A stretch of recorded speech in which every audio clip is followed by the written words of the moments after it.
Hey everyone, and welcome to Weight Loss Wednesday, episode 92. I'm Chef AJ, the creator of the Ultimate Weight Loss Program, and this is where I answer your questions about healthy, permanent, and sustainable weight loss. I also like to show you recipes from my book, The Secrets to Ultimate Weight Loss, that will help you lose weight easily and deliciously. So today I'm going to show you my recipe for TRIFECTA, and that is on page 234. I'm also going to answer a question from Ariane, and I'll read the question and then I'll make the recipe while I'm answering the question, because that way I can be doing two things at once, which as an Aries I like to do. So it says, thank you Chef AJ for the Weight Loss Wednesday. I've been following you for a while and have been eating vegan for years. I can say with certainty that I have a sugar addiction.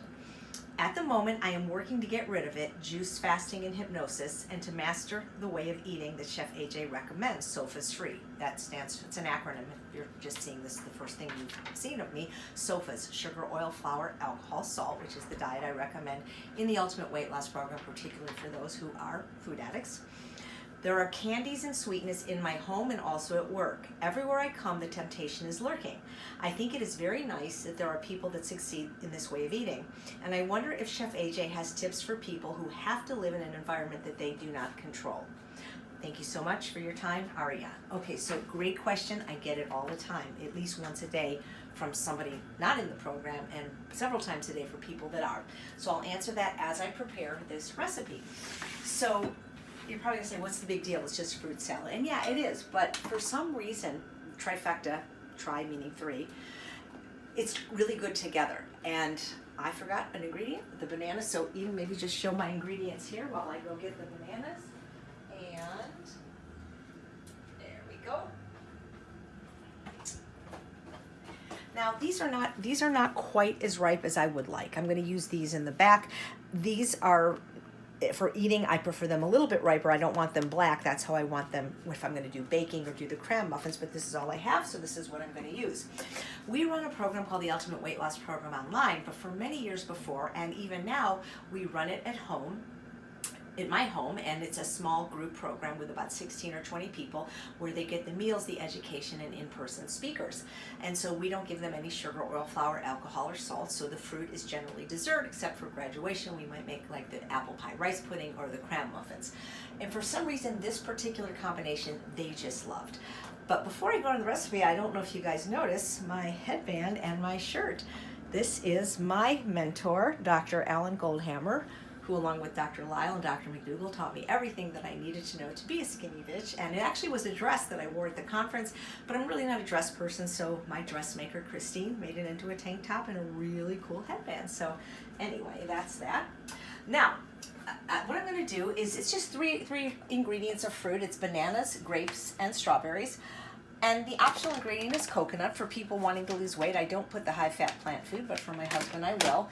And I got this really cool tool at Bed Bath & Beyond that cuts fruit really easily. Those of you that follow me know I don't always have full use of my right hand because of trigger thumb. And so it just makes it so much easier when I have a cool tool.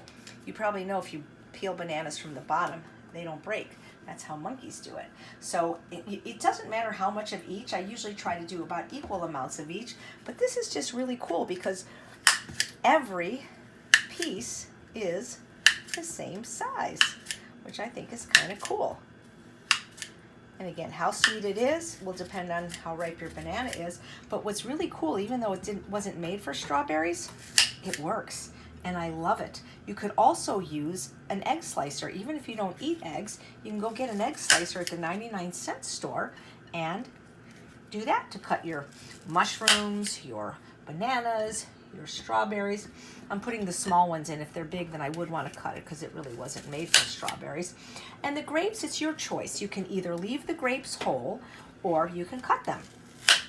So, and again, these are beautiful, ripe, organic strawberries. How sweet this will be will depend on how sweet your fruit is. So I'm just gonna make, probably one serving. I like a little bit more strawberries. I mean, you could put any fruit in. If you put more than 4, it wouldn't be trifecta. I've put pineapple in when I've added a fourth fruit. Blueberries would work well, but for some reason this combination seems to be very, very popular. And then I think I will cut the grapes because it makes them just more juicy. This is just a little paring knife. I would recommend a better knife, but I'm going to show you how to garnish it. And then with the mint, you can either chop the mint in the fruit salad, which is always delicious, and even put a squeeze of fresh lime over it, or put a wedge of lime in everybody's serving, or you could just use the mint as a garnish. Either way would be fine. And if you were going to use some coconut, you would just stir in a tablespoon or so before you serve it, or just sprinkle a little on top, either raw or toasted. And they also have a very reduced fat coconut, which you can buy at places like Whole Foods.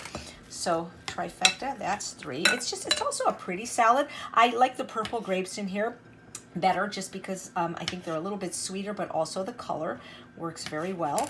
And then you want to always make things look pretty because, you know, they say we eat with our eyes. And so find a pretty glass. All of these are pretty, but this one you can see the best. And you put it in the glass and then you serve it. These are all, except for the banana, everything was chilled. And you want to have a nice, elegant presentation. Actually, I'm going to serve this to Eden for helping when she's done because she was a very, very good girl today. This is perfect. It actually made 1 serving. And then what I'll do is, you know, when you find the prettiest mint piece you can, and you just garnish it on top like that. And isn't that beautiful? It's such a pretty presentation. It's so refreshing. And depending on where you live, at least I know in California, all 3 of these fruits are available all year round, maybe sweeter at certain times of year. So this is the trifecta. And again, if you wanted to sprinkle it with coconut, you can. And I believe I said it was page 236 of my book. I'll put it in the show notes. So the reason I did this question based with this recipe, Ariane, is because my recommendation, if you're a sugar addict and if you have a family of sugar addicts, is you sweeten everything with the fruit, the whole fruit, and nothing but the whole fruit.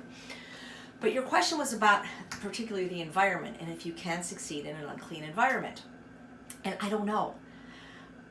But my question to you would be, if you were able to be successful either in losing weight or recovering from food addiction in an unclean environment, wouldn't you have done it already? See, I don't know what I can say to you guys. I don't have any magic. I can teach you what I know about calorie density and food addiction, but I can't magically make things better for you. And you know, people get tired of hearing me say this, and I say it all the time, and I say it because it's true. As a matter of fact, today I was talking to Dr. Doug Lyle about your email. Unfortunately, it was the end of the session. We didn't get to spend a lot of time on it, but I said, you know, I get these emails from people that aren't in the Ultimate Weight Loss Program I've never met, and they write me about their unclean environment and how to be successful.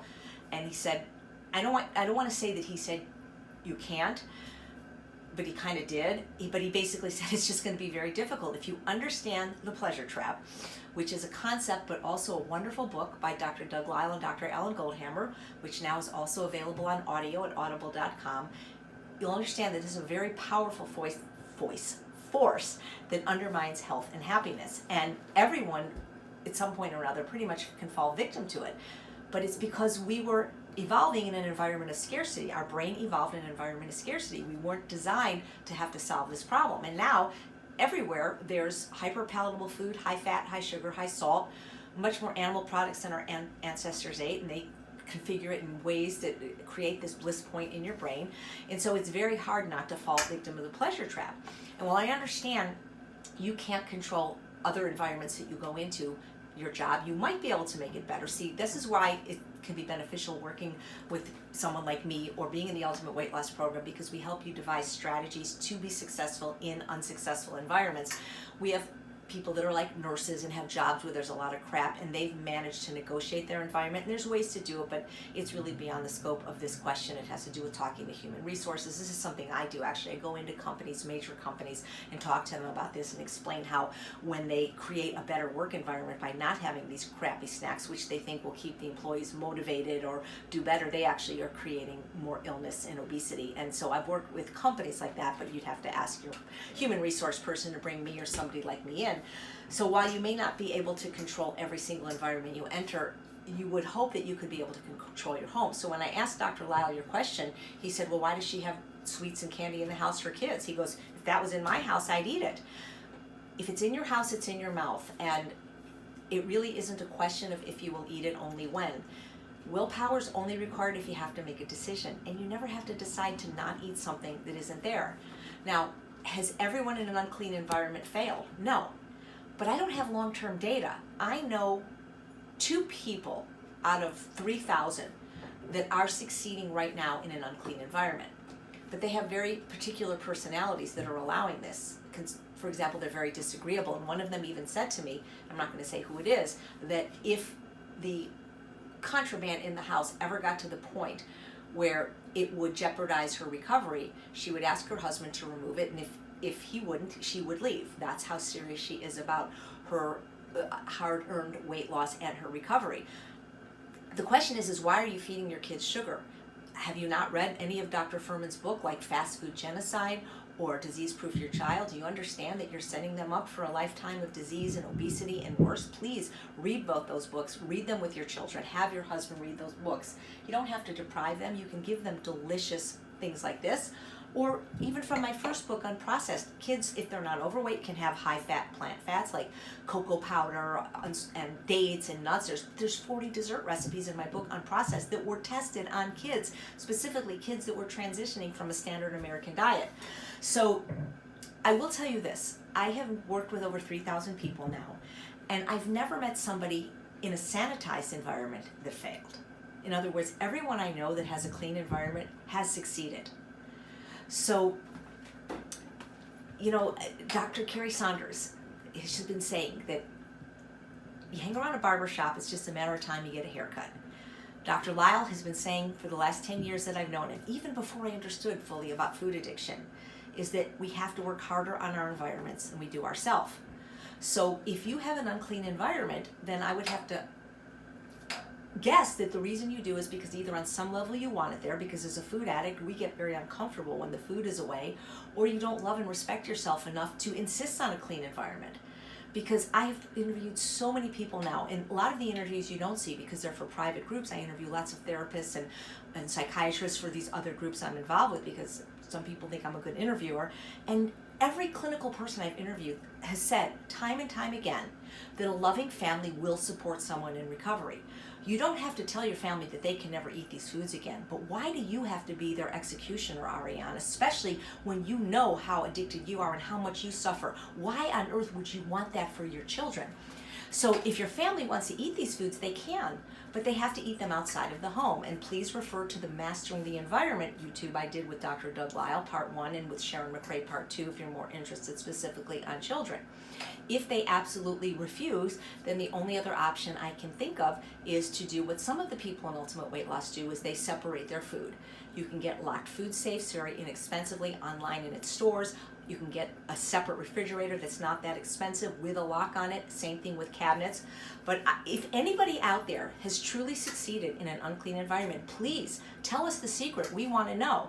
Because I'm thinking if you can succeed in an unclean environment, you probably didn't have that much weight to lose in the first place, or you probably were not very vulnerable to the effects of food addiction. If your husband and your children won't support your recovery, then I can only surmise one of two things. Either they truly don't understand, in which case you need to bring them to the Vegas conference. We have a men's group, and hopefully we'll have a family group, so they can understand the impact that their choices are having on you, or they don't care, which is very sad, because I don't understand why a loving family would not allow their parent that is suffering or their spouse that is suffering to have the gift of a clean environment. A lot of times we can negotiate this for a period of 30 days, and there's different ways to do it if I'm working with people privately. But what I always say is ask your family for 30 days, and if it really doesn't make a difference in your recovery, then go back to the unclean environment. But I wish I had a better answer for you. If you guys have the answer how to do this in an unclean environment, I'd like to know. I have not seen anybody that is truly vulnerable to the effects of food addiction or truly spent their life over 50 years like I did, overweight or obese, that succeeded in an unclean environment. And the people that are succeeding now, let me tell you something, they're still struggling. They're white knuckling it, they're using willpower, but they aren't happy about it because it's bringing on their brains knowing that crap is in their house. And they tell me they struggle on a daily basis. We're genetically hardwired to prefer the most concentrated source of calories for survival.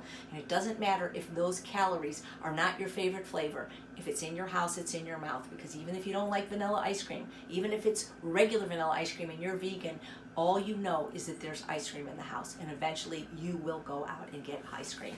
So if you learn nothing else from me today, if it's in your house, it's in your mouth. I'm sorry about the bad news, but thank you so much for watching episode 92 of Weight Loss Wednesday. If you're watching today, it is Yom Kippur, so happy, healthy New Year to you. I'm at True North on Yom Kippur, but every day at True North is Yom Kippur. So thanks so much. I'm Chef AJ, and I truly believe you can have both the health and the body you so richly deserve, but it starts with a clean environment. Bye. Okay.